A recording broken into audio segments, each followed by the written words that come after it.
Welcome to the Cardiac MR Learner Series, a unique video tutorial program under the aegis of Indian Association of Cardiac Imaging. This program is focused on beginners and intermediate images with learning happening through short sessions and case-based discussions. We are grateful to experts from different parts of India who have helped us in putting this program together. Please do feel free to give us your feedback so we can continually improve such training opportunities. This session is brought to you by Dr. Nilay Nimbalkar, who is the founder director of Precision Scan and Research Institute, Nagpur. He is a lead radiologist for CT and MRI in 7-Star Hospital, Nagpur. He has expertise in cross-sectional body imaging and is the lead radiologist for cardiothoracic imaging and angiography. He also loves pediatric cardiothoracic imaging and non-vascular guided interventions. He is been a guide for radiodiagnosis diploma course at Precision Scan and is an executive committee member of the Indian Association of Cardiac Imaging. He has conducted multiple CMEs on cardiac imaging and workshops for both doctors and technicians. Welcome to the lecture of CMR assessment of mass lesion. I am Dr. Nilay Nimbalkar from Precision Scan and Research Center, Nagpur. Let's first see few facts to remember about cardiac masses. Primary cardiac masses are rare. Most common malignant lesion in heart is metastasis. Most common benign lesion is a pseudotumor, and infections can mimic cardiac masses. Like all tumors in our body, cardiac masses also have predilection to a chamber or present at a particular age, like shown in the image.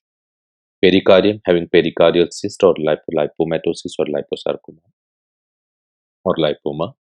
Then the ventricle having fibroma, rhabdomyoma.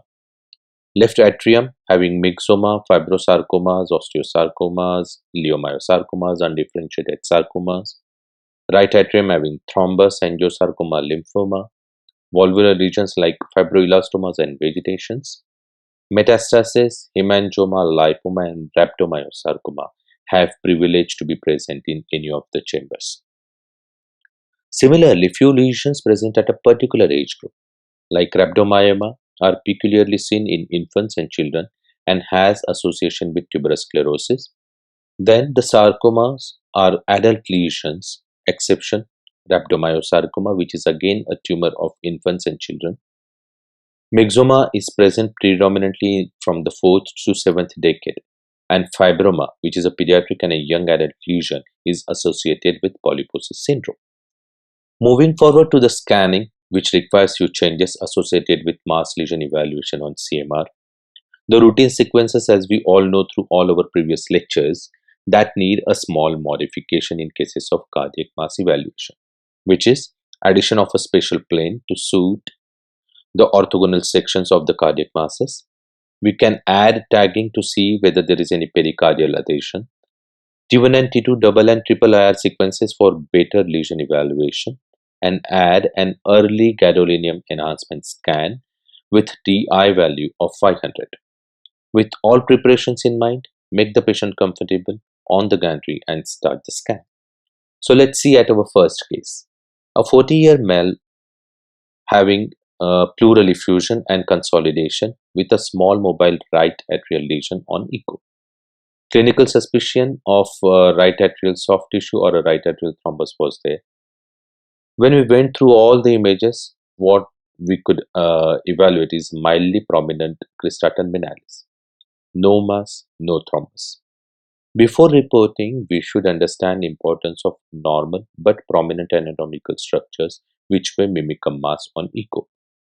Crista terminalis, which is a crest between irregular right atrial appendage and an inflow sinus venosus part, if prominent, may be confused with a soft tissue lesion, but its anatomical location and signal intensity pattern similar to that of myocardium will help to differentiate it from a thrombus. Other few structures which may mimic a thrombus or a lesion are prominent comedian ridge, which is situated between left pulmonary vein and left atrial appendage, and a hypertrophic papillary muscle. Papillary muscle is obviously going to have similar signal intensity as that of rest of the myocardium, and with proper plane evaluation, we can differentiate it from any mass lesion. So coming to our case 2, which is a post-traumatic young patient, preoperative echo evaluations show suspicious lesion in RA with a clinical suspicion of thrombus first and then definitely soft tissue lesion in RA. What we see is a large lobulated hypointense intraluminal mobile lesion in the right atrium without any obvious attachment with the adjacent walls, and is extending in the right ventricle with the tricuspid wall during atrial systole and coming back again. So the point of contention here is whether this is a thrombus or this is a tumor. We took imaging planes to have better look at the extension of the lesion, axial, coronal, sagittal, to see the lesion properly in all the planes. It is appearing hypointense on both T1 and mildly hyperintense or isointense on T2-weighted images. Both early gadolinium enhancement and late gadolinium enhancement are showing hypointensity within the lesion and no contrast enhancement at all. So a lesion which is looking mildly hyperintense on T2-weighted image, showing no enhancement at all in the early and late gadolinium enhancement, has to be a thrombus and not a tumor. So what are the characters of a thrombus? A soft tissue showing above characters like early gadolinium and the late gadolinium enhancement. There is no enhancement at all in both the sequences, which appears hypointense, is more likely to be a thrombus. If at all a T2-weighted image is showing mild increased signal intensity, this may suggest presence of an acute thrombus. But the LGE in chronic thrombus may show some peripheral enhancement. A minimal peripheral enhancement of the clot can be due to fibrous component along its peripheral aspect, or it can be due to the blur pool along the lesion. In this case, what we can see is a soft tissue lesion which is nearly isointense to that of the myocardium on T2-weighted image, but hypointense on T1 weighted image. No enhancement at all in the early or the late gadolinium phase, but there is a rim of enhancement in the late gadolinium enhancement scans along its periphery, which may suggest a chronic thrombus attached to the wall. Another common condition where we see intraventricular thrombus is along the infarcted myocardium, which show hypo or akinesia, where late gadolinium enhancement will show enhancement in the infarcted myocardium with a lamellar thrombus which is not at all enhancing along the adjacent ventricular cavity. These thrombi are best seen on the LGE images and can be missed on SSFP images. Large acute right ventricular thrombus can also be seen in acute pulmonary embolism or cases of endomyocardial fibrosis, where an arrow-shaped enhancement along the endomyocardium can differentiate it from the other condition. This was a case of acute thromboembolic phenomena. Other conditions where CMR is indicated to differentiate myocardial lesion is focal hypertrophic cardiomyopathy, where it shows normal myocardial contractility with thinning and thickening in the diastole and systole, plus imaging characters absolutely similar to that of myocardium in all sequences, suggesting it as a focally hypertrophic myocardium and not a neoplastic lesion. So now we know the conditions and the structures which can mimic a cardiac lesion but are actually a part of normal variation or non-neoplastic pathology. So let's move towards something which is neoplastic. A middle-aged man with large LA lesion on echo.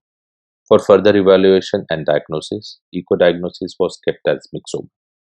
Cine 4-chamber and a short axis image show a well-defined ISO2 hyperintense lesion as compared to the myocardium along the left atrium, which is having attachment to the interatrial septum, causing indentation on the anterior mitral leaflet with mitral regurgitation.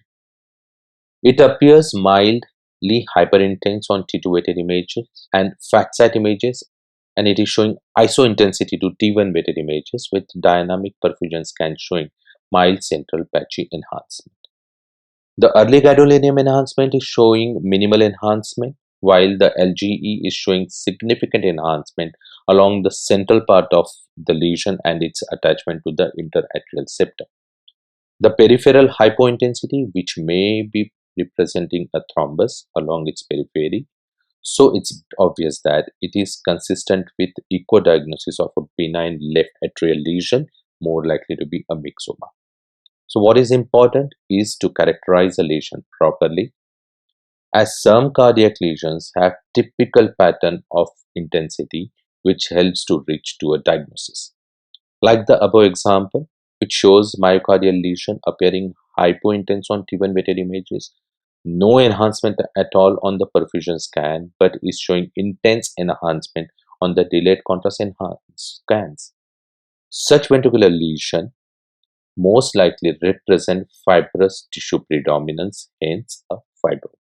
So you may refer to the tissue characterization charts in different journals for different lesions, and that can give us T1 values, T2 values, how the early enhancement and how the delayed enhancement. But important factors to be described in a lesion is whether this lesion is benign or is it a malignant lesion, whether this is a primary cardiac or a secondary cardiac lesion. We have to evaluate the lesion in all the axes possible along the orthogonal planes for the lesion, describe its character, describe how the lesion is attached to which wall, and whether this is causing any abnormality in the function of a wall or a cavity. Let's see another example where a large well-defined cyst is seen along the cardiac margin above the LAD stent which is recently placed. No contrast extravasation is seen in the cyst during the angio.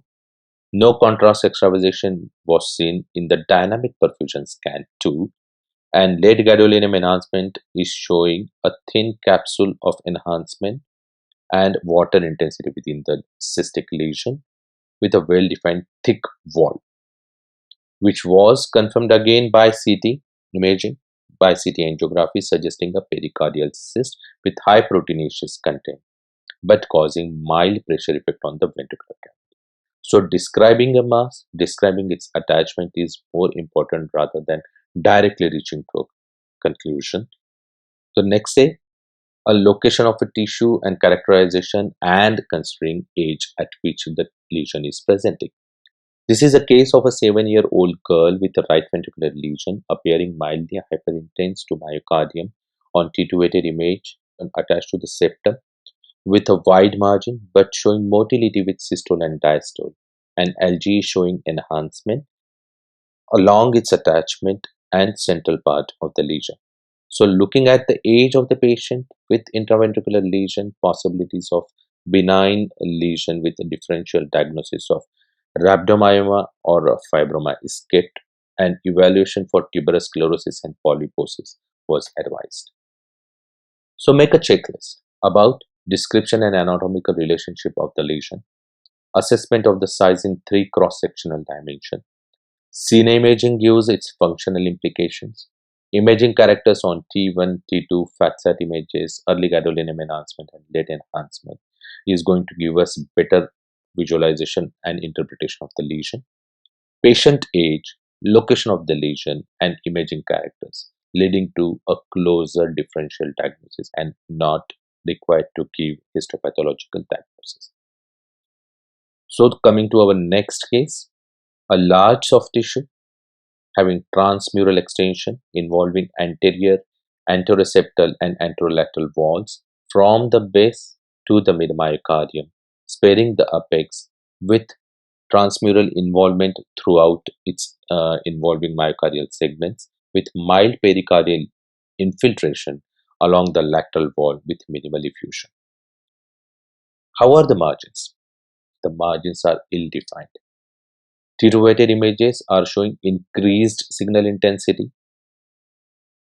Perfusion scans showing early enhancement with both early gadolinium and late gadolinium enhancements and showing intense enhancement within the lesion with ill-defined margins. Is it crossing anatomical boundaries? Yes, it has gone to infiltrate the pericardium with enhancement as well as it is encasing the coronary vessels. The LCX which is seen along the left atrioventricular groove, is encased. So a benign lesion will never show or cross anatomical boundaries except if it is an infective lesion. Benign lesion will not encase a vessel and will not show ill-defined margins. And our lesion is showing all the features against it.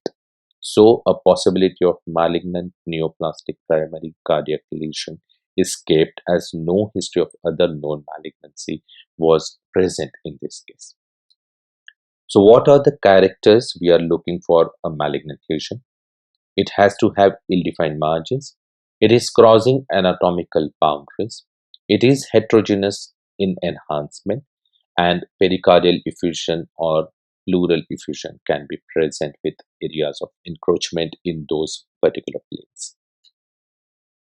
It is important to remember that most common malignant lesion of the heart is a metastasis, and we will be seeing more metastasis than primary malignant lesion.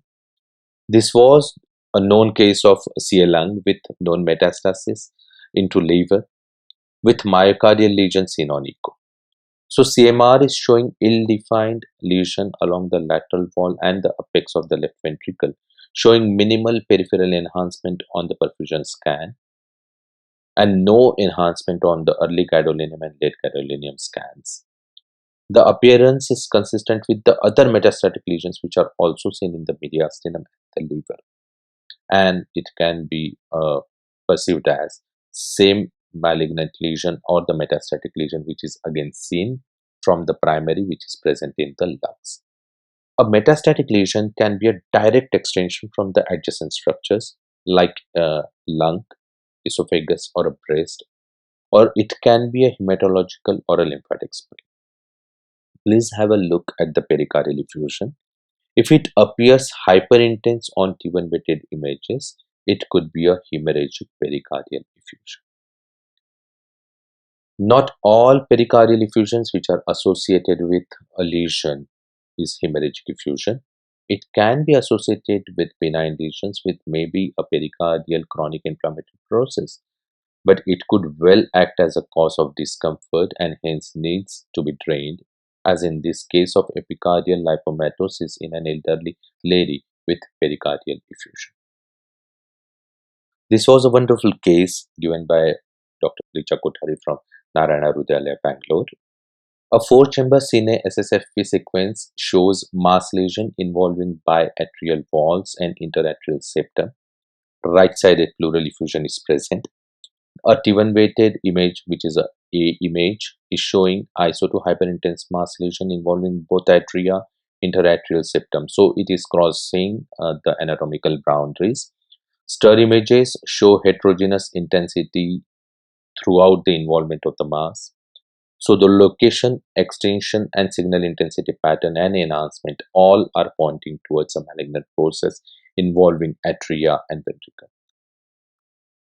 It is again showing intense enhancement on T1 weighted post-contrast images with infiltration of the vascular structures as well as the hilar structures as seen here. So a possibility of lymphoma was made considering the age and the encasement pattern, but in biopsy it showed fungal hyphae and patient responded well to the clinical antifungal treatment. So we should characterize a lesion, give extension, give closest differential diagnosis as we are reporting MRI images and not holding any microscope in our hands. So points to remember about CMR and cardiac masses. CMR is useful in cardiac masses evaluation for confirmation of presence of suspected lesion. Second, identification of a clot where early gadolinium enhancement and a TI value of 400 to 500 is going to help us. Describe a lesion, give its location, size, its motility with any functional significance and imaging characters. Tumor associated with complications, what complications are happening because of the tumor, we have to describe them. Assess features suggesting malignancy, give differential diagnosis, and you may not give a final diagnosis if it is not possible. Remember, chronic inflammatory or infective processes may mimic a cardiac neoplasm. Thanks a lot. Thanks for the patience.